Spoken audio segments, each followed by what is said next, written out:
Christmas, Pasko ng Pagkabuhay.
Sabi sa Colossus chapter 3 verse 13, mangagtiisan kayo sa isa't isa at mangagpatawaran kayo sa isa't isa. Kung ang sino man ay may sumbong laban sa kanino man, na kung paanong pinatawad kayo ng Panginoon, ay gayon din naman ang inyong gawin. Amen. Tayo po ay manalangin. Makapangyarihang Diyos na aming Panginoon, sa mga oras pong ito ay inyo kaming tunghayan, na kung saan doon ang bawat isa ay gumising ng maaga upang ikaw ay sama-sama namin sa lubungin ang iyong pagkabuhay na maguling. Sapagkat sang-ayon sa banal na kasulatan, sa tala ng mga ebanghelyo, madaling araw pa lang ng araw ng linggo,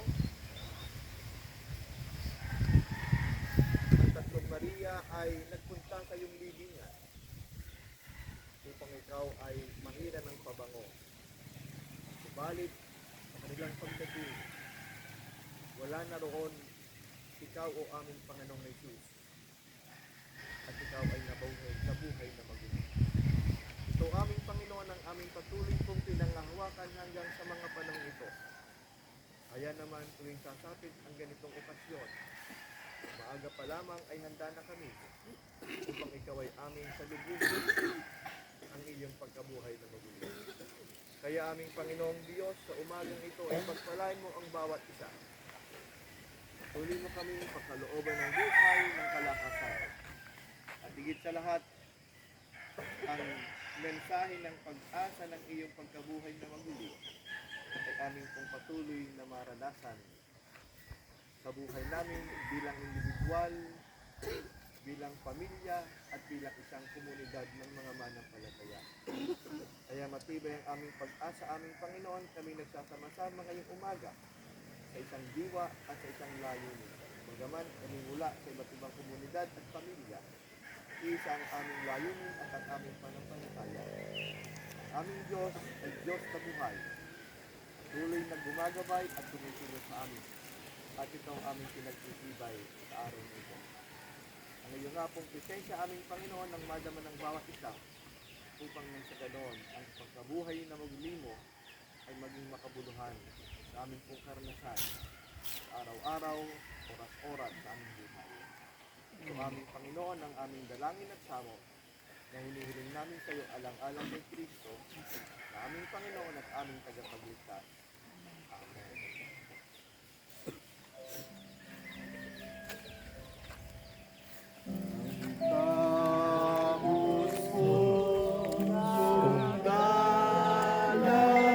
Ikaw mo lang hawakan. Kukunin ko yung tripod. Kukunin ko yung tripod.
Ebanghelyo ng ayon kay Lucas, Kabanatang 24, talatang 1-12, na ganito po ang sinasabi. Maagang maaga pa ng araw ng linggo, ang mga babae ay nagbalik sa libingan, dala ang mga pabangong inihanda nila. Nang dumating sila doon, nakita nilang naigulong na ang batong nakatakip sa libingan. Ngunit nang pumasok sila, wala na roon ang bangkay ng Panginoong Hesus. Samantalang nagtataka sila kung ano ang nangyari, biglang lumitaw sa tabi nila ang dalawang lalaking nakasisilaw ang damit. Dahil sa matinding takot, sila'y nagpatira. Tinanong sila ng mga lalaki, bakit ninyo hinahanap ang buhay sa lugar ng mga patay? Wala na siya rito. Siya'y muling nabuhay. Alalahanin niyo ang sinabi niya sa inyo noong nasa Galilea pa siya. Ang anak ng tao ay kailangang ipagkanulo sa mga makasalanan at ipakong sa krus at sa ikatlong araw ay muling mabubuhay. Naalaala nga ng mga babae ang mga sinabi ni Jesus nung una. Kaya't umuwi sila at sinalaysay nila sa labing isa at sa iba pa nilang kasamahan ang buong pangyayari. Ang mga babaeng ito ay sina Maria Magdalena, Juana at Maria na ina ni Santiago. Sila at ang iba pang mga babaeng kasama nila ang nagbalita sa mga apostol. Akala ng mga apostol ay kahibangan lamang ang kanilang sinabi, kaya ay nilang paniwalaan ang mga kababaihan. Ngunit tumayo si Pedro at patakbong nagpunta sa libingan. Yumuko siya at pagtingin sa loob ay wala na siyang nakita kundi ang telang lino na pinambalot kay Jesus. Kaya tumuwi siyang nagtataka sa nangyari. Ang pagpapala ng Diyos ang kanyang ibigay sa atin sa pagbasa at pagdinig ng kanyang mga salita. Salitaan mo isang tao na sa akin ay patnubay, liwanag ng walang Awitin natin yung Santa Biblia. Santa Bibliang marangal, ikaw ay isang yaman. Sumasa iyong tunay, parang nakaalaman. Sa aking tinuturan, mula ko't hahantungan.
welcome po sa lahat. Lalo tingin, meron tayong mga kasamahan mula sa Manila, Pasig.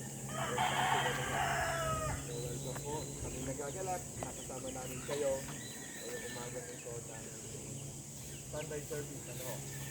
Actually, ang buong Sangka-Kristyanuhan, ito ay mahalagang bahagi ng pananampalataya natin. Sabi nga natin, ang simbahang Kristiyano, ayan po ay isa. Dahil nga lamang at merong iba't ibang mga grupo ng sabi natin ay denominasyon o sekta. Basta ang common rule sa ating lahat, ang nag-uugnay sa atin, kay Romano Katoliko ka, kay Ebanghelik o Protestante, yung ating tinatawag na Trinitarian Foundation. We believe in God the Father, God the Son, and God the Holy Spirit. So, tulad po dito sa UCCP, pag nagbibinyag kami, yun ang aming ginagamit.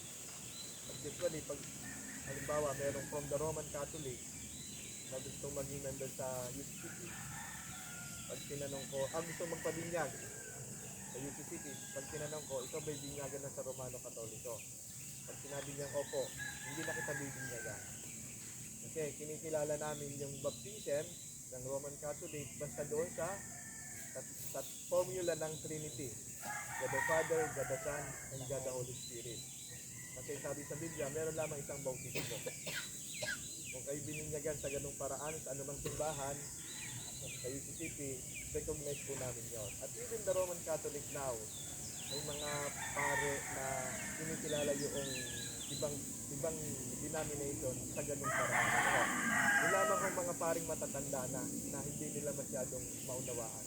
But yung mga batang pare ngayon, oriented na sila. Na once ay binyagan sa isang simbahan sa ganitong pamaraan, ay hindi na natin inuulit. Sabi nga sa Bible ay isa lamang ang bautismo. Hindi na kailangan pang dalwahin pa o tatlo. So yun. Pangalawa, ito ho ay bahagi ng ating panampalataya, yung pagkabuhay na magulit. So mula doon sa noong linggo ng palaspas, sino ba dito ang nagpalaspas? Lahat tayo nag-celebrate ng Palm Sunday.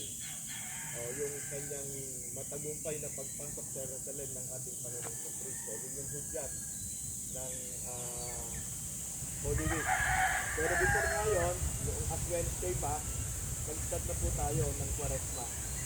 At ito ang itong linggo, yun yung mahal na araw, naroon yung Huwebes Santo, yung Communion at paghugas ng paa, yung Viernes Santo, yung Seven Blackwood, yung Black Saturday, ito yung pahinga, and then yung Sunday, ito na yung culminating event ng buhay ng Panginoon. Ito yung kanyang pagkabuhay na mabuhay.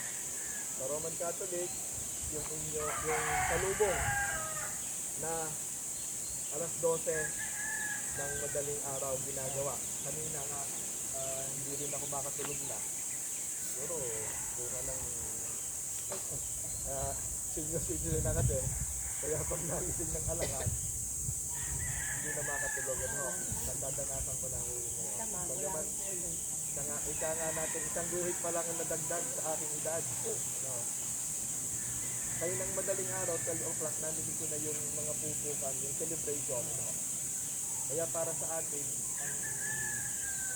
ang Easter Sunday o pagkabuhay na mamuli, isang celebration o pagdiriwa. Nagagalak tayo sapagkat hiniwala tayo na ang Diyos natin ay hindi patay, kundi siya isang Diyos na buhay na kumikilos sa atin sa pamagitan ng pagkabuhay na mamuli ng ating Panginoon. Yun po yung pinaka-dundo ng ating pananampalataya. Sabi nga natin, sa anumang relihiyon sa buong mundo, meron tayong 7 relihiyon, major religion. Nandiyan yung Islam, yung Jewish people, yung mga Hudyo, yung Buddhist, Hinduism, Taoism, Christianity. Ang Christianity lang ho ang merong pronouncement about resurrection. Pag-aralan po natin yung ibang relihiyon, wala silang sinasabi about pagkabuhay na maguli. Tanging ang Kristiyano lamang po ang merong pananampalataya about the resurrection. even, hindi ko alam, ang Muslim, dun sa kanilang kay Muhammad, si Allah yung kanilang Diyos, si Muhammad yung kanilang prophet. Parang counterpart ni Jesus. But hindi ko alam kung meron silang pronounce about resurrection. But for us Christian, sa ating mga Kristiyano, wala tayong lahat ang pagkabuhay na muli ni Jesus ay isang pag-asa para sa atin. Na ang ating Diyos ay hindi patay, kundi buhay siya, kumikilos sa ating lahat. Kaya sa umagang ito, atin hong muling balikan ang mga pangyayari sa panahon ng Panginoong Kristo. O sabi nga natin, 2,000 years ago. Imagine, 2,000 taon na pala tayong nag-celebrate, nag-aalaala, nag-celebrate ng kanyang pagkabuhay na maguli. Usually, sa atin yung simbahan, yung mga color, ngayon yung color na yan, color white, yung symbol ng resurrection. But pwede din natin gawin red as a celebration. Ano? Ang pula, ang kulay ng pula isang celebration. Kaya pag kayo nakapula sa birthday mo, di ba pag birthday tayo nakapula, no? Pag Valentine's Day nakapula, celebration. Pagka, ewan ko ngayon kung buhay pa yung gano'n, sa mga opisina, pag Monday, color red yung sinusuot ng mga empleyado, yan, no? Kasi celebration yan, pagdiriwang yung red, mahalaga yan. So kaya ngayong umaga, ating balikan at ating arukin ang mensahe ng ating Panginoong Kristo. Nanay, nakaintesa yung Tagalog, ano? Okay, si Nanay Ilocano Ilocana. Ay hindi ako natutong mag-Ilocano noon Kasi yung mga classmates ko sa seminaryo, puro Ilocano. Mga Ilocano, mula sa Nueva Ecija, Isabela, Ilocos, Dagupan, mga ganyan. Kaya lang, hindi ako natutong mag-Ilocano Kasama ko sa dorm yung mga Ilocano, hindi ako natutong. Kadali ba? Sa Ilocano dito. Anyway, sige ba? Kaya, Ilocano, kaya. Ilocano mo, sir, ko. Sige, mamaya, mag-gusto ko Ilocano, ha? Okay. Ang konteksto po nung panahon yon, dahil sasapit ang araw ng Sabat o araw ng pamahinga, ang mga tagasunod niya hindi nagkaroon ng pagkakataon na mabigyan ng huling ritual ang katawan ni Jesus. Di ba tayo, usually sa atin, pagka ililibing na yung patay, may mga ritual tayo. Yung sa Roman Catholic, meron kayong hanggang 9 days, siyam na araw yon. May 4 days, hanggang 9 days, at meron pang 40 days, Pero yung kalimitan sa atin, ang pinakamatagal na burol ay 9 days, Pag siyam na araw, doon siya ililibing. At habang nakaburol ka, may mga ritual tayo na ginagawa, nagpapadasal, ngayon, uso na, nagbibidyoke habang may nakaburol, nung araw talaga, talagang stricto yung mga matatanda nung araw. Pag may patay dyan, ay walang maingay, ay ngayon naiba na rin ang panahon. Nung panahon yun bawal ang ganitong pagkain, bawal ang magwalis, bawal ang maligo. Sabi ko, naku, siyam na araw ka ni maliligo, ano kayang amoy mo noon? Pero ngayon, medyo nababago. Ang mahalaga doon, may mga ritual tayong ginagawa sa isang namatay. Yung ritual ay pagpapahalaga. Pagkilala sa adaritugit sa simbahan. Lahat naman tayo, isang patay, hindi natin ipapasok ng simbahan. Yung babasbasan ng pare o ng pastor o anuman. Sa panahon na Jesus, hindi din nagawa. Kasi biglaan. Imagine, siya ay hinatulan ng kamatayan, itinako sa krus. At ang mabigat pa noon ay yung mga tagasunod ni Jesus ay hindi makalitaw, makaluta, o maka-appear. Kasi nag-aalala sila. Baka yung tagasunod ni Jesus ay mapagbintangan. Imagine anong ginawa ni Pedro. Tinanggi niya, di ba? 3 beses siyang, di ba? Sinabi, ikaw ang tahin ninyo. 3 beses siyang tinanggi. Sa takot na baka sila rin ang isunod. Kung yung ngang leader namin ay pinatay, ay paano pa kami bilang taga-sunod niya? Kaya ganun ang nangyari. Hindi na nabigyan ng ritual, ng anumang mga seremonya ang ating Panginoon. Kaya naman, yung 3 Maria ay araw ng pamahinga, unang araw ng linggo, ay nagpunta sila sa libingan. As early as possible, madaling araw, nagpunta ang mga kababaihan sa libingan upang simulan nila ang ilang mga ritual sa libing o sa bangkay ng ating Panginoong Kristo. Lalo tigit yung pagpapahid ng pabango. Ano, ay nung araw naman, wala namang balsamo yun eh. Kaya meron silang ganung ritual. Tapos, ang libingan noon ay hindi katulad ng libingan natin ngayon. Noong panahon yon ay mga kuweba. No, nasa loob yun. Tapos, ang pinto ng kuweba, hindi katulad ng mga pinto natin ngayon na madaling buksan. May mga kandado man, may daling buksan. Ano ho? Subalit nung panahon yon ay mabigat ang pintuan. Isang bato na, siyempre, kuweba, malaki yung kanyang daanan. Yung mga batong nakaharang doon. Kapag binanggit ang salitang pinto, ibig sabihin ay panara ng isang silid, mayroong opening o mayroong lagusan. Noong panahon yun, malaking tipak na bato ang nagsisilbing pinto sa mga libingan sa panahon ng ating Panginoong Kristo. Isang pabilog na bato na halos laki ng gulong ng isang ng isang karuwahe, ng isang kariton. No? Kung nakita tayo ng kariton sa bukid, ganun kalalaki o malaki pa doon ang mga pintuan.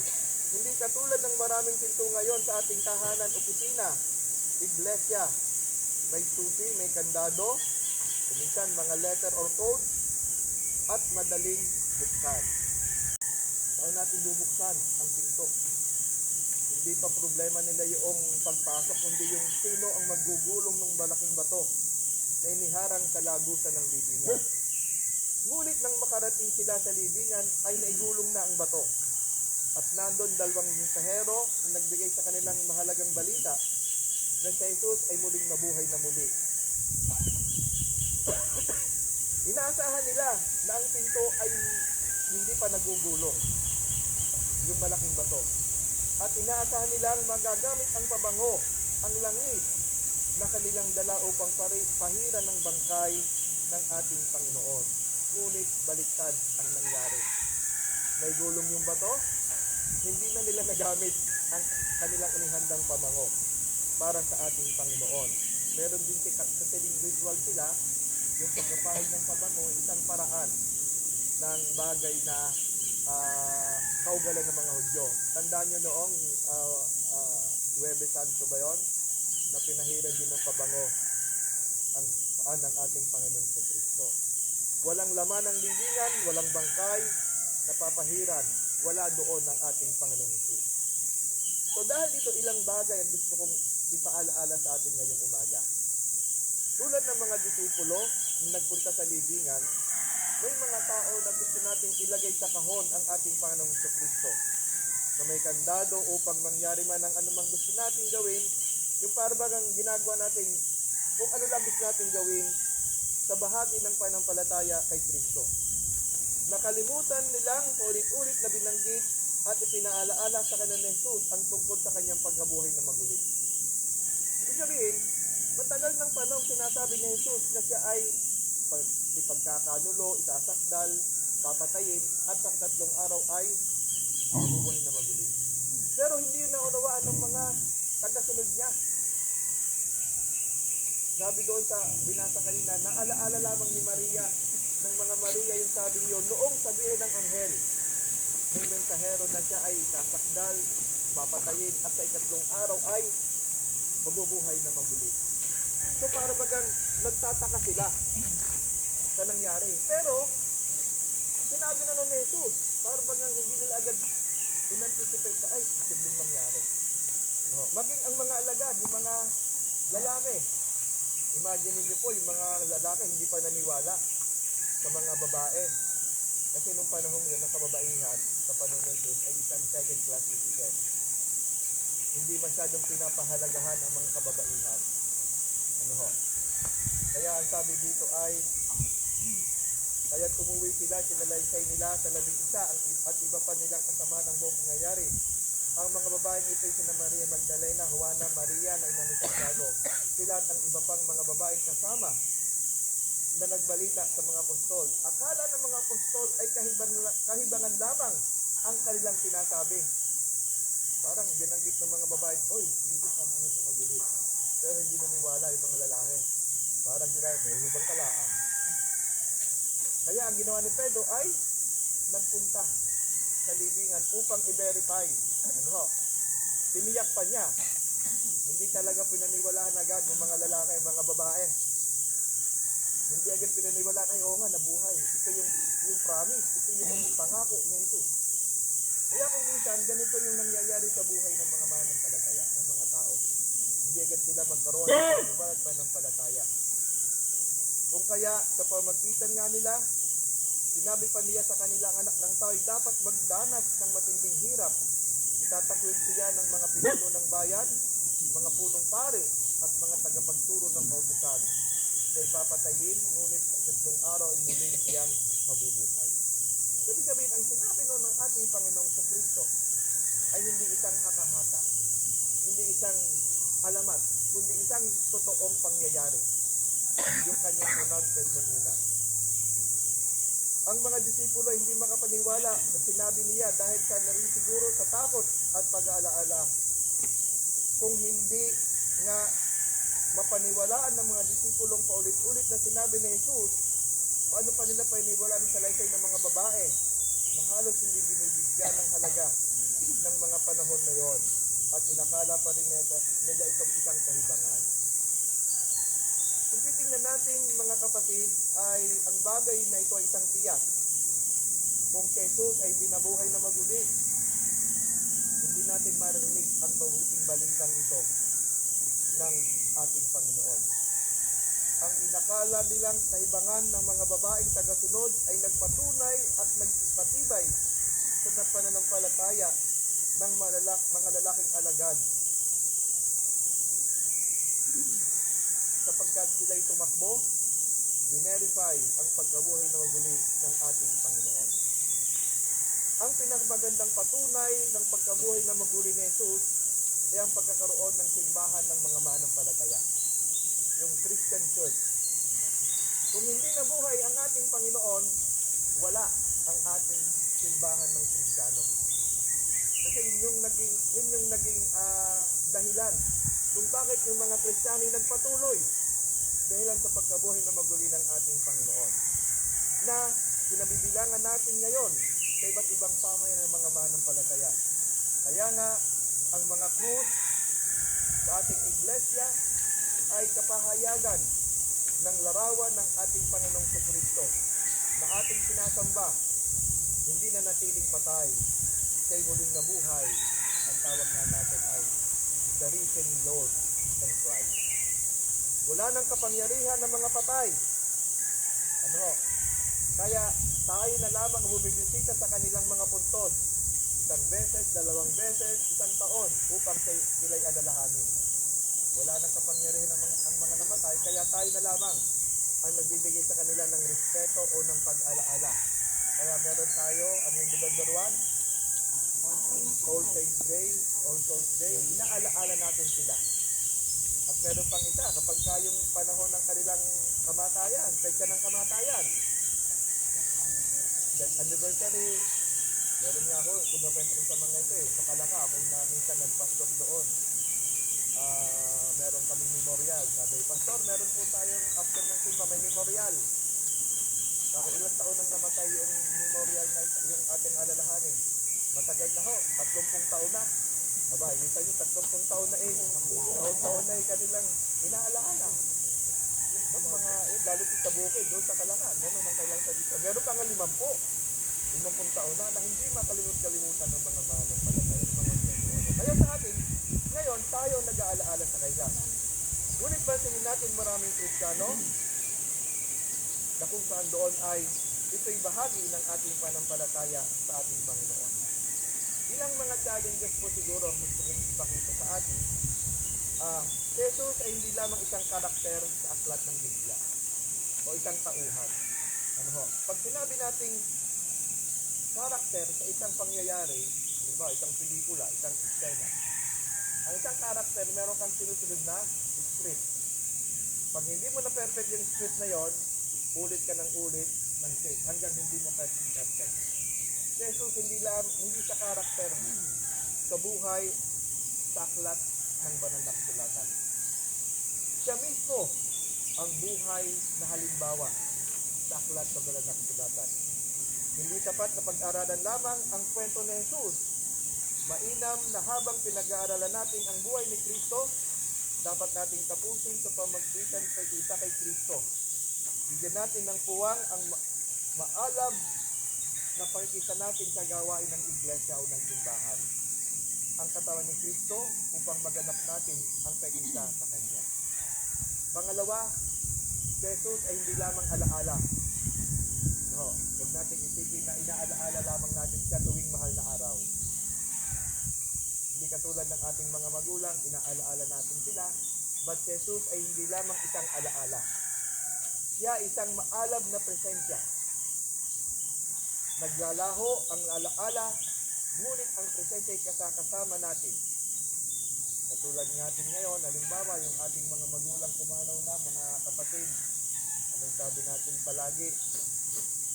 Samahan mo kami, ano? Manatili ka sa amin, mga ganon. Mga ganon ang ating paniniwala. Napapawi ang alaala, ngunit ang presensya ng Kristo ay hindi mapapawi kailanman. Siya ay naging buhay na presensya sa piling natin magpakailanman. Si Jesus ay hindi isang taong pinag-uusapan lamang natin. Siya isang taong o nakatawang taong nakilala natin at nakita sa pagtataguyod ng panibagong buhay. Si Kristo nagturo sa atin ng panibagong buhay ng mga tao. Nangangahulugan din na mayroong endless quality. Pag sabi natin endless quality, walang katapusang saysay ang buhay ng ating Panginoong Kristo. Lalo sigit ang ating pananampalataya. Sabihin walang katapusan, may saysay ang ating pananampalataya. Ang ating pananampalatayang Kristiyano sapagkat si Kristo na ating Panginoon ay muling nabuhay. Ang pananampalatayang Kristiyano ay hindi lamang tumitigil, hindi dapat tumigil, hindi ito dapat nakontento, nakasanayan lamang. Kundi ang ating pananampalataya sa Panginoon, isang pananampalatayang nagpapabago ng buhay ng tao. Isang pananampalatayang naglilingkod sa buhay ng bawat isa. Sa buhay ng komunidad at sa buhay ng sanlibutan. Isang pananampalataya na nakabatay sa kahabagan, katotohanan, katwiran at kapayapaan. Sapagkat ito ang diwa ng pagkabuhay na mabuli ng ating Panginoon. At sa umagang ito, ang nabuhay na Diyos sa pamagitan ni Kristo, itaguyod natin ang buhay na ganap, banal at kasiyasiya, sapagkat ito ang pangako ng ating Panginoon. Nadalahanin natin na si Jesus ay hindi lamang isang karakter, kundi siya mismo ang nasa aklat ng banal na kasulatan. Si Jesus ay hindi lamang isang alaala, kundi siya mismo ang maalab na presensya sa buhay natin. Sa makatuwid, ang ating pananampalataya ay may saysay. Sapagkat si Jesus, ang ating Panginoong nabuhay, 2,000 taon na ang nakalimutan. At dahil dito, patuloy nating pagtibay ng ating pananampalataya sa Diyos sa pamamagitan ni Kristo at sa presensya ng banal na Espiritu. Amen.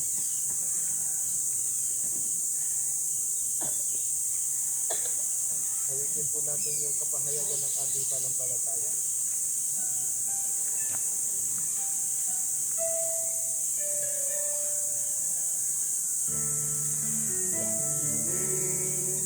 In one God, Creator, Savior of every one life.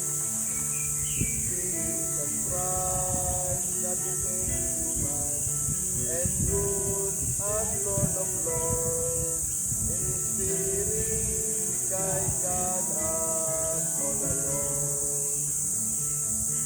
That's why we are united, for we are taught what the Lord has said, to live a life in community with God and all. As you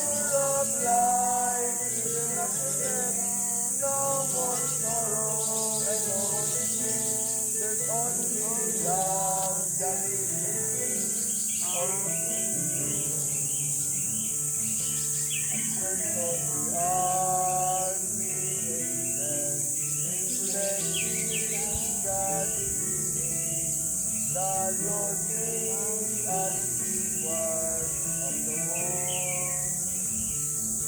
The church is the body of Christ,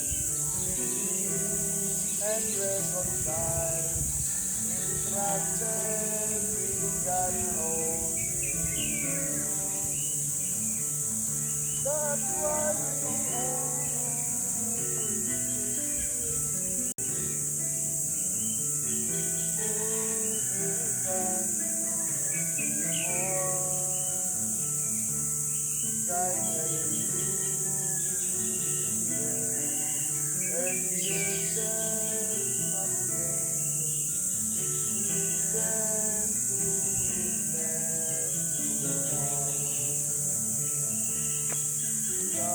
God is present, we're made in Christ, we're living His kingdom to the soul,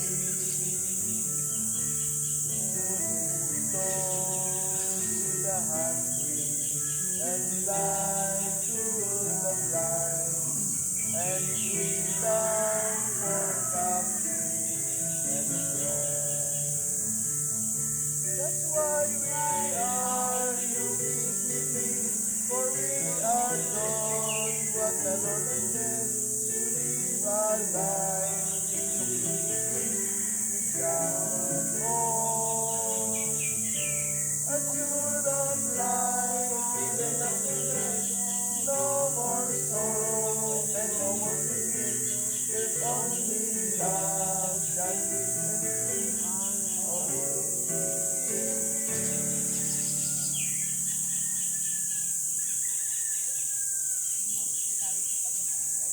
Ang pananampalatayang Kristiyano ay hindi dapat tumitigil. Tuklasin natin ang mga kababalaghang ginagawa ng Diyos araw-araw at patuloy nating abangan ang mga bagay kapaturan ng pananglinis ni Christ. Pagkakit tayo ng salapitanda ng ating pagkilala at pasasalamat sa Diyos. Purihin natin siya sa pamamagitan ng pagbukas ng ating mga kamay upang ibalik ang bunga ng ating pinagpagalan ng may pag-asa. Ipagkaloob natin ang ating mga isapo, pangako at ang mga handog upang magamit sa paglilingkod natin.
hapon na po ang kapuluhan. Bago po natin awitin yung pangwakas na awit, ang ating pagtatapos, meron pong announcement na may special offering ang kababaihan ngayong araw na to para sa kanilang programa ng pagpunta ng Mindoro. So kaya habang umaawit po tayo ng pangwakas na awit, yung ating special offering para sa CWA ating pong dadalhin dito. Ano ay nagsulat ang conference minister ang CWA President para sa mga puno. So awitin natin yung awit ng pagtatalaga. Believe.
Tunay nga dakilang Diyos na ikaw ay buhay sa puso ng bawat isa. Ang iyong pagkabuhay na maguli ay larawan ng pag-asa para sa amin. Hindi ka lamang isang kwento, kundi ikaw mismo ang nasa buhay ng bawat isa. Hindi ka lamang isang alaala, kundi ikaw mismo aming Panginoon, ang buhay na Diyos na siyang kumikilos sa bawat isa. Kaya narito kami, aming Panginoon, sa umagang ito. Patuloy namin pinagtitibay ang aming panampalataya na ang aming Diyos ay isang Diyos na buhay. Hindi na natili sa kamatayan, bagkos ang kanyang buhay ay naranasan sa bawat isa. Narito rin kami, aming Panginoon, na patuloy kaming hayo, gagawin ang mga bagay na iyong iniatang sa aming mga balikat. Narito kami, aming Panginoon, na babalik sa aming mga gawain, sa loob at labas ng aming tahanan, maging sa aming mga hanap buhay at mga pag-aaral. Nawa nga aming Panginoon, ikaw ang maging gabay namin at patnubay, lalo tigit ang amin po mga kapatid, mga kasamahan din, na maglalakbay pauwi sa kanilang mga tahanan at kinabibilangan. Sapagkat alam namin, aming Panginoon, na ikaw ang aming patuloy na gabay, ang patuloy na nag-iingat sa amin, saan man kami humayo, saan man kami maglakbay, aming Panginoon. Nagtitiwala kami sa iyo, sa iyong kapangyarihan, at sa iyong patuloy na kapahayagan. Sa umaga ito, aming Panginoon, sa aming pong pagkapatibay ng aming panampalataya, umaasa kami na sa aming paghayo, ang iyong mayamang pagpapala at bendisyon ang ibibigay mo sa bawat isa sa pamagitan po ng iyong maliit at tabang lingkod. At ngayon, ang pag-ibig ng Diyos na makapangyarihan sa lahat, ang biyaya ng ating Panginoong Kristo, ang tanglaw sa aliwan ng ating banal na Espiritu, ang tumayo palagi, ngayon at magpasawalang hanggan, sa pangalan ng Ama, ng Anak at ng Espiritu Santo. Amen.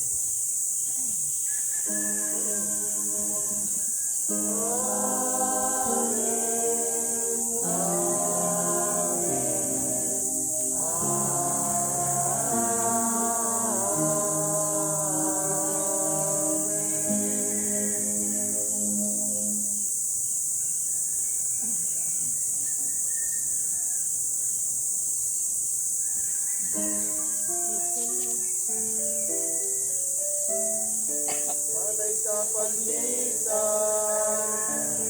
iyong tahanan, aming mga puso, iyong looban, na maging gambagan ng iyong kabutihan, maging luwaran ng pagmamahalan. Good morning po. Muli, Christian, at thank you very much po. Ganyan na lang ito. Okay. Ganun